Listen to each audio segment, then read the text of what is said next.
Hello students. आज अपन start कर रहे हैं अपना क्लास 12 सीबीएसई का कंपनी अकाउंट्स का टॉपिक। आपको पता है अपने एग्जाम में 12th बोर्ड के एग्जाम में जो टॉपिक है ये 24 मार्क्स का आता है। तो अपन स्टार्ट कर रहे हैं कंपनी अकाउंट्स का टॉपिक। अभी अपन सबसे पहले इसका कुछ बेसिक्स पढ़ेंगे, बेसिक थ्योरी पढ़ेंगे। फिर नेक्स्ट चैप्टर में अपन इसका प्रैक्टिकल पार्ट स्टार्ट करेंगे, राइट। तो सबसे पहले अपन समझते हैं ये कंपनी होती क्या है, व्हाट इज कंपनी।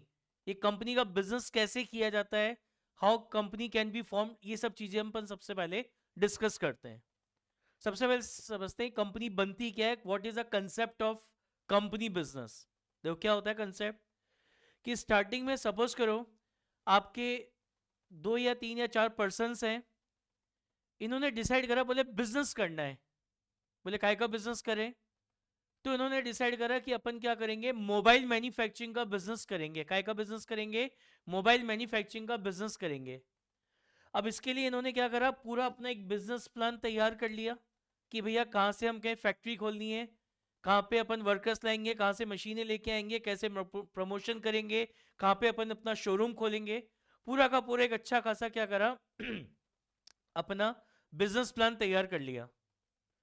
लेकिन जब उस बिजनेस प्लान को एग्जीक्यूट करने की बारी आई, तो इन्होंने देखा कि भैया इस बिजनेस को स्टार्ट करने में जितने फंड्स की, जितनी कैपिटल की हमें रिक्वायरमेंट है, उतने पैसे तो हमारे पास आई नहीं, उतनी कैपिटल तो हमारे पास आई नहीं।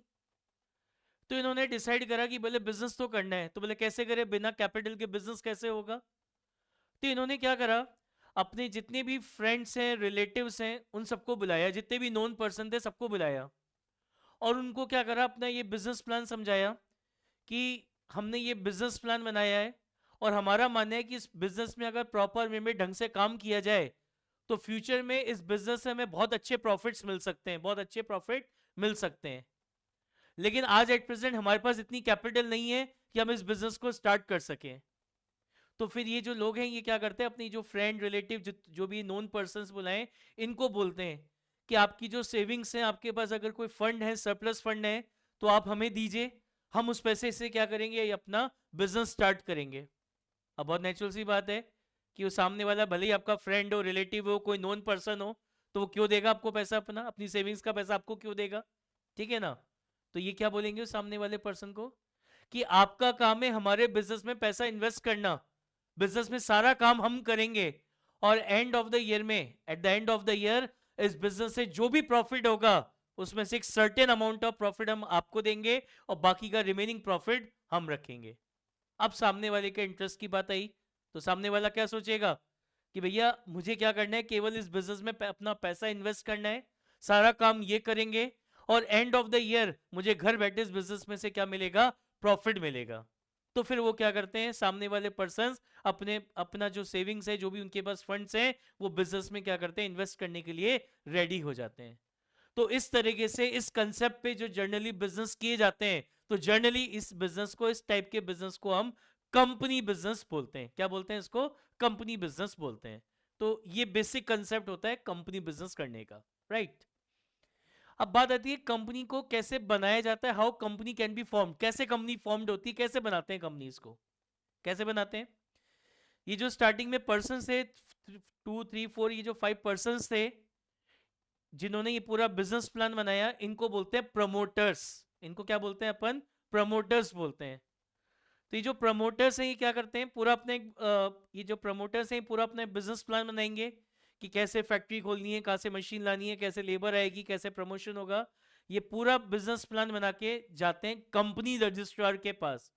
अभी कंपनी रजिस्ट्रार कौन होता है, आज की डेट में हमारी कंट्री में जितनी भी कंपनीज हैं, उन सारी कंपनीज को कंट्रोल और मैनेज करने के लिए एक एक्ट बना हुआ है, एक लॉ बना हुआ है, जिसका नाम है इंडियन कंपनीज एक्ट 2013। तो उसके अकॉर्डिंग एक वहां पे हर सिटी में, जनरली बड़ी सिटीज में, एक कंपनी रजिस्ट्रार का ऑफिस होता है। तो ये प्रमोटर्स क्या करते हैं, उस कंपनी रजिस्ट्रार के पास जाते हैं, उनको ये अपना बिजनेस प्लान समझाते हैं, ये हम इस तरीके से अपना बिजनेस करने जा रहे हैं। वो कंपनी रजिस्ट्रार को दिखता है कि हाँ एक लीगल बिजनेस ये स्टार्ट करने जा रहे हैं, तो वो इनको 2 फॉर्म फिल करने को देता है। एक फॉर्म का नाम होता है आर्टिकल ऑफ एसोसिएशन, और दूसरे फॉर्म का नाम होता है memorandum of association. Article of association और मेमोरेंडम ऑफ एसोसिएशन, ये जो प्रमोटर्स हैं इन दोनों फॉर्म्स को फिल करते हैं। इसमें जनरली कंपनी से रिलेटेड और प्रमोटर से रिलेटेड सारी डिटेल फिल की जाती है। इन इसको फिल करने के बाद इन दोनों फॉर्म्स को फिल करने के बाद एक प्रिस्क्राइब फीस के साथ ये दोनों फॉर्म्स, ये जो प्रमोटर्स हैं, ये कंपनी रजिस्ट्रार को क्या करते हैं, डिपॉजिट कराते हैं, राइट। अब कंपनी रजिस्ट्रार चेक करता है कि ये जो भी इन्होंने डिटेल भरी है और ये जो बिजनेस स्टार्ट कर रहे हैं, क्या ये कंपनीज एक्ट को कंप्लाइज कर रहे हैं क्या, और क्या एक लीगल बिजनेस स्टार्ट कर रहे हैं क्या। तो सब चीजों से सेटिस्फाई होने के बाद ये जो कंपनी रजिस्ट्रार है ये इनको एक सर्टिफिकेट इश्यू करता है, जिसको बोलते हैं सर्टिफिकेट ऑफ इनकॉर्पोरेशन। जिसको क्या बोला जाता है, सर्टिफिकेट ऑफ इनकॉर्पोरेशन। और जिस डेट को ये सर्टिफिकेट कंपनी रजिस्ट्रार इशू कर देता है, उस डेट से आपकी कंपनी क्या होती है, एग्जिस्टेंस में आ जाती है, कंपनी फॉर्म्ड हो जाती है। तो इस तरीके से कंपनी को बनाया जाता है। यही बात समझ में। अब अपन बात करते हैं what is meaning and definition of company. Company की क्या मीनिंग है, क्या डेफिनेशन है, क्या लिखा है। Company is an artificial person, company is an artificial person, एक आर्टिफिशियल पर्सन है which is registered under any law और एक्ट, जो किसी लॉ या एक्ट में रजिस्टर्ड होता है, जिसकी अपनी एक लीगल एंटाइटी होती है, खुद का एक नाम होता है, कॉमन सील, एक कॉमन सील होती है, and perpetual succession. Perpetual succession means, it means the life of company is unlimited. यानी आज कोई भी कंपनी जब फॉर्म्ड होती है तो उसकी जो लाइफ है वो अनलिमिटेड होती है।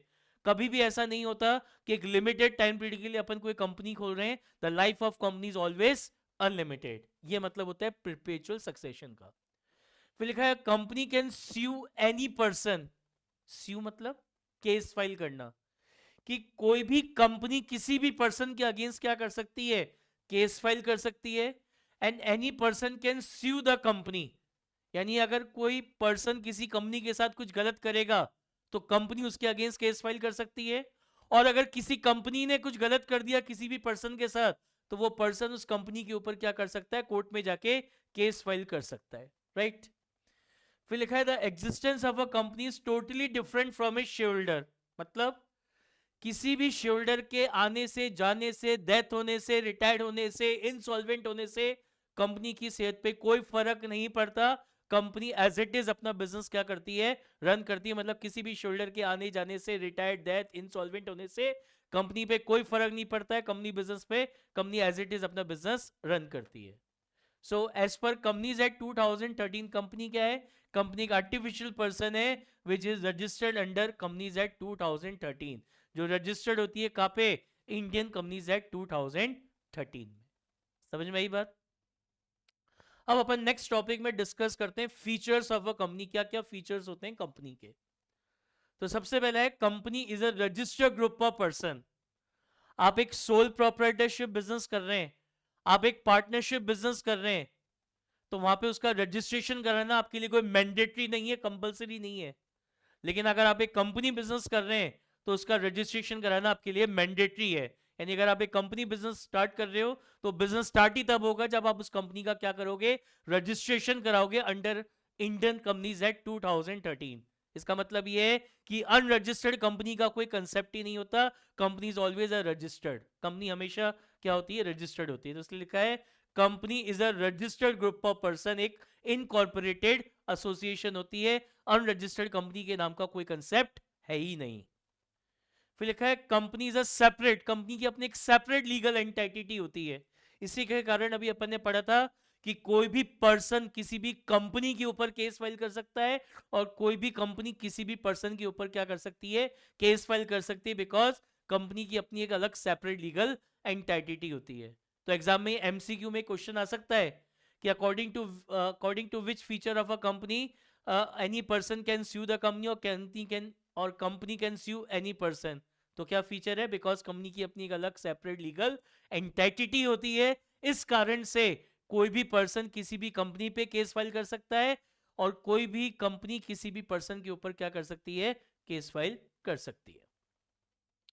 फिर लिखा है companies having a long term existence. अभी जैसा मैंने आपको बताया कि किसी भी कोई भी कंपनी जब फॉर्म्ड होती है तो कोई लिमिटेड टाइम पीरियड के लिए ओपन नहीं होती। ऐसा नहीं होता भले कंपनी फॉर्म्ड हुई है फॉर 2 years और फॉर 3 years और for 5 years, the life of company is always unlimited, company की जो लाइफ है वो हमेशा क्या होगी, अनलिमिटेड होगी। तो कंपनी की हमेशा लॉन्ग टर्म एग्जिस्टेंस होती है, उसको बोलते हैं perpetual existence.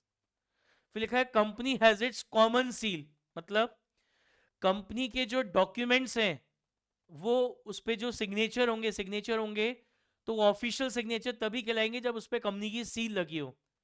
Without seal, company के जो सिग्नेचर्स होते हैं, जो भी पर्सन कंपनी पे सिग्नेचर कर रहा है विदाउट कंपनी सील, वो कंपनी के ऑफिशियल सिग्नेचर नहीं कहलाते हैं। तो कंपनी की एक कॉमन सील होती है, जहां पे भी कंपनी के यहाँ पे कोई सिग्नेचर कर रहा है उस पर कंपनी की सील लगेगी, जो कि एक कॉमन सील होती है। फिर लिखा है the liability of a company में बी लिमिटेड और अनलिमिटेड। कंपनी आज की डेट में हमारी कंट्री में दोनों ही टाइप्स की कंपनी होती हैं, जिनकी लाइबिलिटी लिमिटेड हो और जिनकी लाइबिलिटी अनलिमिटेड हो। तो एग्जाम में एमसीक्यू में क्वेश्चन आ सकता है कि हमारी कंट्री में किस टाइप की कंपनीज होती हैं विच हैव लाइबिलिटी लिमिटेड और अनलिमिटेड। तो आपका आंसर क्या होगा, हमारी कंपनी में दोनों ही टाइप्स की कंपनी होती हैं, लिमिटेड कंपनी भी एंड अनलिमिटेड कंपनी भी। फिर कह रहा है company is not a citizen. Company कोई सिटीजन नहीं है, जैसे आप और मैं सिटीजन है, इस कंट्री के सिटीजन है। तो जो हमारे कॉन्स्टिट्यूशन लॉ ऑफ इंडिया ने, जो हमारे कॉन्स्टिट्यूशन ने आपको और मेरे को जो फंडामेंटल राइट्स दे रखे हैं, उसको एक कंपनी एंटरटेन नहीं कर सकती, because company is not a citizen of company is not a citizen. जैसे आफ्टर 18 आप और मैं जाके वोटिंग कर सकते हैं, जब इलेक्शंस होते हैं वोट कर सकते हैं, तो ये हमें कॉन्स्टिट्यूशन हमें ये राइट देता है, वोटिंग राइट देता है। But company is not a citizen, तो कंपनी के पास ऐसा कोई वोटिंग राइट नहीं होता कि किसी इलेक्शन में जाके कोई कंपनी आके वोट कर रही है, because company is not a citizen. इसलिए जो कॉन्स्टिट्यूशन ने जो फंडामेंटल राइट एक सिटीजन को दे रखे हैं हमारी कंट्री के, वो एक कंपनी एंटरटेन नहीं कर सकती। फिर जो कंपनी का मैनेजमेंट है, the management of a company is known as board of director. Company का जो मैनेजमेंट है उसको क्या बोला जाता है, बोर्ड ऑफ डायरेक्टर्स बोला जाता है। ये जो बोर्ड ऑफ डायरेक्टर्स होते हैं ये शेयर होल्डर्स के ब्याह पे कंपनी में काम करते हैं। Basically they are the representatives of the share holders. ये शेयर होल्डर्स के क्या होते हैं, रिप्रेजेंटेटिव्स होते हैं। तो जो कंपनी का मैनेजमेंट है वो क्या कहलाता है, बोर्ड ऑफ डायरेक्टर कहलाता है। फिर लिखा है आगे आपका share holders are the real owners of the company. जो शेयर होल्डर्स होते हैं वो आपकी कंपनी के रियल ओनर्स होते हैं। Share holders are the real owners of the company, ठीक है ना, क्योंकि इन्हीं के पैसे से आपका कंपनी बिजनेस स्टार्ट हुआ है, इसलिए बोला जाता है कि share holders are the real owners of the company. Next क्या फीचर है कंपनी का, स्पेशल फीचर, कि अगर आपके पास किसी कंपनी के शेयर्स हैं, डिबेंचर या कोई भी सिक्योरिटी है, तो आप बहुत इजीली उसको किसी भी पर्सन को क्या कर सकते हो, ट्रांसफर कर सकते हो। बहुत इजीली किसी भी पर्सन को आप उसको क्या कर सकते हो, ट्रांसफर कर सकते हो। लेकिन अगर आपके पास किसी प्राइवेट कंपनी के शेयर्स हैं, तो उन शेयर्स डिबेंचर्स को या शेयर्स को, उस प्राइवेट कंपनी के शेयर्स को किसी और को ट्रांसफर करने से पहले आपको डायरेक्टर्स की, प्राइवेट कंपनी के जो बोर्ड ऑफ डायरेक्टर्स हैं उनकी परमिशन लेनी पड़ेगी। देन ओनली आप उस कंपनी के जो शेयर्स हैं, प्राइवेट कंपनी के शेयर्स हैं, किसी और को ट्रांसफर कर पाओगे। तो इस प्राइवेट कंपनी को छोड़ दीजिए, बाकी कोई सी भी कंपनी हो, आपके पास किसी भी कंपनी की कोई भी शेयर्स हैं, डिबेंचर है, कोई भी सिक्योरिटी है, तो आप किसी भी पर्सन को क्या कर सकते हो, कभी भी किसी भी पर्सन को उनको ट्रांसफर कर सकते हो। तो ये लिखा है the shares and debenture the security of the company may be transfer from one person to another person except in case of private company, except in case of private company. समझ में आई बात। अब बात आती है कंपनी भी अपने बुक्स ऑफ अकाउंट्स मेंटेन करती है। अब क्योंकि कंपनी में इन्वेस्टर्स का पैसा है, आम जनता का पैसा, पब्लिक का पैसा इन्वेस्ट होता है, तो इसलिए कंपनीज को बहुत प्रॉपर वे में अपने बुक्स ऑफ अकाउंट्स मेंटेन करने होते हैं। तो एक कंपनी अपने बुक्स ऑफ अकाउंट्स कैसे मेंटेन करेगी, it is given in companies act 2013। और कंपनीज एक्ट 2013 के सेक्शन 128 और 129 में बता रखा है। जो आपका इंडियन कंपनीज एक्ट 2013 है, उसका जो सेक्शन 128 और 129 है, उसमें मेंशन कर रखा है कि एक कंपनी को अपने बुक्स ऑफ अकाउंट्स कैसे मेंटेन करने हैं। तो उसी के अकॉर्डिंग एक कंपनी क्या करती है, अपने बुक्स ऑफ अकाउंट्स को मेंटेन करती है according to section 128 and 129 of companies act 2013। अब कंपनी के जो बुक्स ऑफ अकाउंट्स हैं इनकी ऑडिट कराई जाती है। ऑडिट कौन करता है? चार्टेड अकाउंटेंट इसकी ऑडिट करते हैं। किसके लिए? शेयरहोल्डर्स के लिए। एक कंपनी में ऑडिट कराना इस मैंडेटरी कंपलसरी है। तो कंपनी के जो भी बुक्स ऑफ अकाउंट्स हैं it is audited bye a chartered accountant for shareholders. वो शेयरहोल्डर्स के लिए कंपनी के बुक्स ऑफ अकाउंट्स की ऑडिट करते हैं। कौन ऑडिट करते हैं? Chartered accountant. It is mandatory in company. फिर लिखा है every shareholder of a company, कि कंपनी के जितने भी शेयरहोल्डर हैं उन सारे शेयरहोल्डर के पास पूरा राइट होता है कंपनी के बुक्स ऑफ अकाउंट्स को देखने का, चेक करने का। सारे शेयरहोल्डर के पास पूरा राइट होता है कि वो अपने कंपनी के बुक्स अकाउंट्स को कभी भी देख सकते हैं, चेक कर सकते हैं। हर शेयरहोल्डर का राइट है। तो ये कुछ फीचर्स हैं किसके? कंपनीज के। नाउ नेक्स्ट टॉपिक अपन डिस्कस कर रहे हैं टाइप्स ऑफ कंपनी। कितने टाइप्स की कंपनीज होती हैं? तो इसमें सबसे पहली जो कंपनी है वो है आपकी government company. What is government company? Government company क्या होती है? एक ऐसी कंपनी जिसके टोटल शेयर्स में से 50% या उससे ज्यादा शेयर 50% या उससे ज्यादा शेयर किसी भी गवर्नमेंट के पास हो, चाहे वो स्टेट गवर्नमेंट हो और चाहे वो सेंट्रल गवर्नमेंट हो। यानी ये कंपनी के 50% या बोलो 50% या उससे ज्यादा शेयर अगर किसी गवर्नमेंट के पास है तो ऐसी कंपनी को गवर्नमेंट कंपनी बोला जाता है। जैसे एक कंपनी है उसके 30% शेयर तो सेंट्रल गवर्नमेंट के पास है और उसके 40% शेयर्स राजस्थान गवर्नमेंट के पास हैं, तो 30 + 40 70% हो गए। यानी इस कंपनी के 70% शेयर किसके पास हैं? गवर्नमेंट के पास हैं। तो ऐसी कंपनी को आप क्या बोलेंगे? It is a government company. तो गवर्नमेंट कंपनी क्या होती है? A company which has been registered under Indian Companies Act 2013 in which the government held minimum 51% of paid up share capital is a government company। और ये government state और central या both दोनों ही हो सकती हैं। समझ में आ गया what is government company? Next is one person company. ये जो वन पर्सन कंपनी का कंसेप्ट है ये हमारे इस इंडियन कंपनीज एक्ट 2013 में आया है। हमारा जो पुराना कंपनीज था कंपनीज एक्ट 1956 उसमें ये कंसेप्ट नहीं था। ये इसी इंडियन कंपनीज एक्ट 2013 में ये कंसेप्ट इंट्रोड्यूस किया है वन पर्सन कंपनी का, टू प्रमोट कि अगर कोई सिंगल पर्सन है जो कैपेबल है बिजनेस करने पर, लार्ज स्केल पे बिजनेस करने पर, तो वो अगर कंपनी के फॉर्म में बिजनेस करना चाहता है तो उसके लिए कंसेप्ट इंट्रोड्यूस किया, that is one person company. क्या होती है वन पर्सन कंपनी?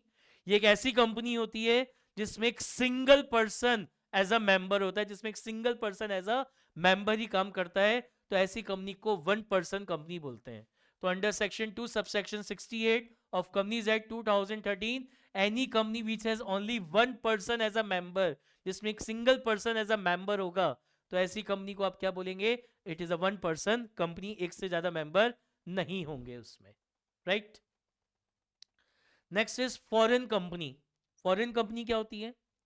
एक ऐसी कंपनी जो इंडिया के बाहर किसी दूसरे कंपनीज एक्ट में रजिस्टर्ड है, मतलब वो इंडियन कंपनीज एक्ट में रजिस्टर्ड नहीं है, इंडिया के बाहर किसी दूसरे कंपनीज एक्ट में रजिस्टर्ड है, लेकिन उसका जो प्लेस ऑफ बिजनेस है वो इंडिया में है, वो काम कहाँ कर रही है? इंडिया में कर रही है। तो ऐसी कंपनी को फॉरेन कंपनी बोला जाता है। For example McDonald's, it is a USA based company, USA में रजिस्टर्ड है बट इंडिया में काम कर रही है, तो it is a foreign company. तो क्या लिखा है? Any company which has been registered outside India but it has place of business in India is a foreign company. वो आपकी फॉरेन कंपनी कहलाएगी। Next is holding company. What is holding company? For example suppose करो दो companies हैं, ए limited और B limited, A limited B limited. इस B limited के 50% से ज्यादा शेयर ए लिमिटेड के पास हैं। बी लिमिटेड के 50% से ज्यादा शेयर किसके पास हैं? ए लिमिटेड के पास है। तो मैं बोलूंगा A limited is a holding company of B limited. A limited is a holding company of B limited. A limited जो है वो होल्डिंग कंपनी है किसकी? बी लिमिटेड की। तो होल्डिंग कंपनी क्या होती है? एक ऐसी कंपनी जिसकी एक या एक से ज्यादा सब्सिडरी कंपनीज होती हैं, तो वो आपकी होल्डिंग कंपनी कहलाती है। तो under section 2 subsection 46 of companies act 2013 any company is a holding company if it is has one और मोर सब्सिडरी कंपनी। अगर एक ऐसी कंपनी जिसकी एक या एक से ज्यादा कौन सी कंपनीज हो? सब्सिडरी कंपनीज हो, तो ऐसी कंपनी को हम क्या बोलते हैं? होल्डिंग कंपनी बोलते हैं। Now what is subsidiary company? Subsidiary company क्या होती है? सब्सिडी कंपनी क्या होती है? लिखा है अंडर सेक्शन 2 सबसेक्शन 87, एक ऐसी कंपनी को सब्सिडी कंपनी बोलेंगे जिसके पास क्या हो, क्या कह रहे हैं फर्स्ट पॉइंट में, कि बी लिमिटेड के, सुनना ध्यान से, बी लिमिटेड के बोर्ड ऑफ डायरेक्टर्स कौन होंगे? ये कौन डिसाइड कर रहा है? It is decided by the A limited. A limited decide कर रही है कि बी लिमिटेड के डायरेक्टर्स कौन होंगे। तो we can say B limited is a subsidiary company of A limited. की जो बी लिमिटेड है वो ए लिमिटेड की क्या होगी? सब्सिडरी कंपनी होगी। पॉइंट नंबर 2 में क्या कह रहा है? एक ऐसी कंपनी जिसके 50% या उससे ज्यादा शेयर किसी दूसरी कंपनी के पास हैं, बी लिमिटेड के 50% से ज्यादा शेयर ए लिमिटेड के पास हैं, तो we can say A limited is a subsidiary company of, sorry, B limited is a subsidiary company of A limited. Now इस पॉइंट में क्या कह रहा है, इसको एक एग्जांपल से समझते हैं। जैसे सपोज करो एक है ए लिमिटेड, एक है बी लिमिटेड और एक है सी लिमिटेड। अब क्या है, इस सी लिमिटेड के 50% से ज्यादा शेयर बी लिमिटेड के पास हैं। सी लिमिटेड के 50% से ज्यादा शेयर किसके पास हैं? बी लिमिटेड के पास हैं। तो अपन बोलेंगे C limited is a subsidiary company of B limited. B limited के 50% से ज्यादा शेयर ए के पास हैं, तो अपन बोलेंगे B limited is a subsidiary company of A limited. तो सी बी की सब्सिडरी है, बी ए की सब्सिडरी है, तो we can say C limited is also a subsidiary company of A limited. तो यही कह रहा है इस पॉइंट नंबर 3 में। तो समझ में आ गया व्हाट इज सब्सिडरी कंपनी? ये होती है आपकी subsidiary company. Now next is limited liability company. Limited liability company क्या होती है? एक ऐसी कंपनी जहां पे शेयर होल्डर्स की जो लायबिलिटी है वो लिमिटेड होती है। मतलब जितना उनका शेयर है, जितना उनका शेयर है बस उतनी उनकी लायबिलिटी है, या फिर उन्होंने कोई गारंटी दे रखी है, किसी अमाउंट की गारंटी दे रखी है, तो बस वहीं तक ही उनकी लायबिलिटी होगी, इसके बाद उनकी कोई लायबिलिटी नहीं है। जैसे सपोज करो एक कंपनी का शेयर है 100 रुपीज, और अभी शेयर ने आउट ऑफ 180 रुपीज पे कर दिए हैं, तो यहाँ पे शेयर और कितना अमाउंट पे करने के लिए लाइबल है? 20 रुपीज ही पे, और पे करने के लिए वो लाइबल है, चाहे कोई भी कंडीशन हो जाए, वो 20 रुपीज ही और पे करेगा। तो ऐसी कंपनी को बोलते हैं लिमिटेड लायबिलिटी कंपनी। कि एक ऐसी कंपनी जहां पे शेयरहोल्डर्स की लायबिलिटी कितनी होती है? जितना उनका शेयर है, या जो इन्होंने गारंटी अमाउंट बोला है उतनी ही उनकी लायबिलिटी है, उससे ज्यादा उनकी लायबिलिटी नहीं है, तो उसको बोलते हैं limited liability company. Now what is unlimited liability company? एक ऐसी कंपनी जहां पे शेयरहोल्डर्स की लायबिलिटी अनलिमिटेड होती है, कि 100 का शेयर है 80 पे करें, और अगर लायबिलिटी अनलिमिटेड है तो ये जो 100 में से 80 है तो 20 तो देने ही देना है, और कल को अगर कंपनी लिक्विडेट हो गई और सारे एसेट्स बेचने के बाद भी कुछ लायबिलिटीज का पेमेंट अगर रिमेनिंग रह रहा है, तो ये जो शेयरहोल्डर्स हैं इनसे पैसा लेकर रिकवर कर कर कंपनीज की लायबिलिटी का पेमेंट होगा, और वो पैसा शेयरहोल्डर्स को पे करना भी पड़ेगा। तो ऐसी जो कंपनी होती हैं उनको बोलते हैं unlimited liability company, right. Now what is private company? एक ऐसी कंपनी जिसके ऊपर ये 3 रिस्ट्रिक्शंस होती हैं। एक ऐसी कंपनी जिसके ऊपर 3 पाबंदियां हैं, ऐसी कंपनी जिनके ऊपर ये 3 रिस्ट्रिक्शंस होती हैं, उसको प्राइवेट कंपनी बोला जाता है। क्या है ये रिस्ट्रिक्शन? एक ऐसी कंपनी जिसके 200 से ज्यादा मेंबर नहीं हो सकते। एक ऐसी कंपनी जिसके मेंबर 200 से ज्यादा नहीं हो सकते, तो वो आपकी प्राइवेट कंपनी कहलाएगी। एक ऐसी कंपनी जिसके शेयर्स, डिबेंचर या कोई सिक्योरिटी जनरल पब्लिक में इशू नहीं हो सकती, can not be invited to general public. एक ऐसी कंपनी जिसके शेयर्स, डिबेंचर या अदर सिक्योरिटी जनरल पब्लिक में इशू नहीं हो सकते, तो वो प्राइवेट कंपनी। और एक ऐसी कंपनी जिसके शेयर्स बिना बोर्ड ऑफ डायरेक्टर्स की परमिशन के बिना किसी और को ट्रांसफर नहीं कर सकते, तो वो क्या कहलाएगी? Private company. तो एक ऐसी कंपनी जिसके ऊपर ये 3 रिस्ट्रिक्शंस होती हैं, 3 रिस्ट्रिक्शंस होती हैं, उसको प्राइवेट कंपनी बोला जाता है। कि 200 से ज्यादा मेंबर्स नहीं होंगे, ठीक है ना, शेयर्स और डिबेंचर जनरल पब्लिक में इशू नहीं होंगे, और शेयर्स, अगर आपके पास कंपनी के शेयर्स हैं, किसी प्राइवेट कंपनी के शेयर्स हैं, तो बिना बोर्ड ऑफ डायरेक्टर्स की परमिशन के बिना आप उसको किसी और को ट्रांसफर कर नहीं सकते। तो ऐसी कंपनी को क्या बोलेंगे? प्राइवेट कंपनी बोलेंगे। समझ में आ गया? तो एक ऐसी कंपनी जिसके ऊपर ये 3 रिस्ट्रिक्शंस हैं, उनको प्राइवेट कंपनी बोला जाता है। नेक्स्ट इज पब्लिक कंपनी, जिसको अपन ज्वाइंट स्टॉक कंपनी भी बोलते हैं। क्या होती है पब्लिक कंपनी? वैसे तो सिंपल सा मतलब है एक ऐसी कंपनी जो प्राइवेट कंपनी नहीं होती, वो पब्लिक कंपनी कहलाती है। तो क्या लिखा है under section 2 subsection 71, a company is a public company if it is not a private company. एक पब्लिक कंपनी की जो मिनिमम कैपिटल होती है वो 5 लाख रुपीस की होती है। कितनी होती है? 5 लाख रुपीस की। एक प्राइवेट कंपनी में मिनिमम मेंबर्स 2 होते हैं। एक प्राइवेट कंपनी में मिनिमम कितने मेंबर होने चाहिए? 2। जबकि पब्लिक कंपनी में जो ये मिनिमम मेंबर्स हैं वो कितने होते हैं? 7। कितने होते हैं? 7। प्राइवेट कंपनी में मिनिमम डायरेक्टर 2 होते हैं, जबकि पब्लिक कंपनी में मिनिमम डायरेक्टर्स कितने होते हैं? 3 होते हैं। तो इसको क्या बोलते हैं अपन? पब्लिक कंपनी बोलते हैं, राइट। नेक्स्ट अपन पढ़ रहे हैं लिस्टेड कंपनी। लिस्टेड कंपनी क्या होती है? लिस्टेड कंपनी होती है एक ऐसी कंपनी, एक ऐसी कंपनी जिसके शेयर्स किसी भी स्टॉक एक्सचेंज में लिस्टेड हो। जरूरी नहीं इंडिया में, इंडिया या इंडिया के बाहर किसी भी स्टॉक एक्सचेंज में अगर लिस्टेड है तो ऐसी कंपनी को क्या बोलेंगे? कि it is a listed company. तो लिखा है company which has been listed it security in any recognised stock exchange in India और outside India is a listed company. Now what is small company? एक कंपनी जिसकी share capital 5 crore से कम की हो एंड उसका जो टर्नओवर है वो 20 करोड़ से कम का हो। 20 करोड़ से कम का हो। एक कंपनी जिसकी शेयर कैपिटल किससे कम हो? 5 करोड़ से कम हो एंड उसका जो टर्नओवर है वो 20 करोड़ रुपीज से कम हो, तो ऐसी कंपनी को क्या बोला जाता है? It is a small company, हमारी स्मॉल कंपनी कहलाती है। समझ में आई क्या बात? तो ये थी हमारी टाइप्स ऑफ कंपनी। ठीक है, समझ में आया आपको? नाउ नेक्स्ट अपन पढ़ रहे हैं books of accounts maintain by a company. कि कंपनी अपने बुक्स ऑफ अकाउंट्स कैसे मेंटेन करती है। तो अभी अपन ने डिस्कस किया था कि कंपनी अपने बुक्स ऑफ अकाउंट्स कैसे मेंटेन करेगी। तो कंपनी अपनी अकाउंटिंग कैसे करेगी? It is given in section 128 of companies act 2013। जो आपका कंपनीज एक्ट 2013 है, इसका सेक्शन 128 है, ये आपको बताता है कि एक कंपनी को अपने बुक्स ऑफ अकाउंट्स को किस तरीके से मेंटेन करना है। और दूसरा इंपॉर्टेंट बात ये क्या कि कंपनी अपनी जो अकाउंटिंग है वो केवल एक्रूअल बेसिस से ही करेंगी। आपको पता है अकाउंटिंग करने के 2 बेसिस होते हैं mainly, cash basis and accrual basis. तो according to companies act 2013 company accounting केवल एक्रूअल बेसिस से ही करेंगी, कैश बेसिस से उनको अकाउंटिंग करना अलाउड नहीं है।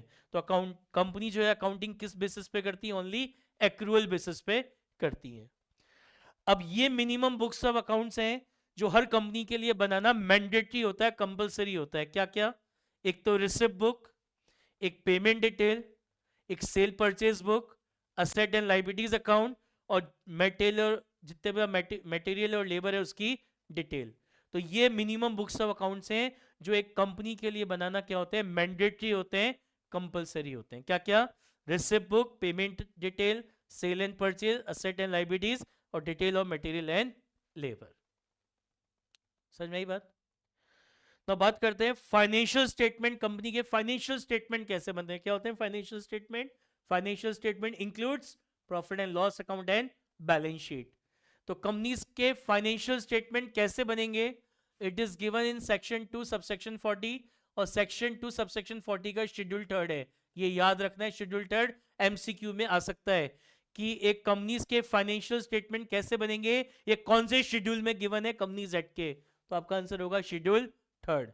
इसके अंदर 2 हैं, पार्ट 1 एंड पार्ट 2। तो पार्ट शेड्यूल कंपनीज एक्ट का शेड्यूल 3 का पार्ट 1 हमें बताता है कंपनी की बैलेंस शीट कैसे बनेगी, और पार्ट 2 हमें बताता है कंपनी का प्रॉफिट एंड लॉस अकाउंट कैसे बनाया जाएगा। ठीक है ना? ये 1 अप्रैल 2013 से एप्लीकेबल है।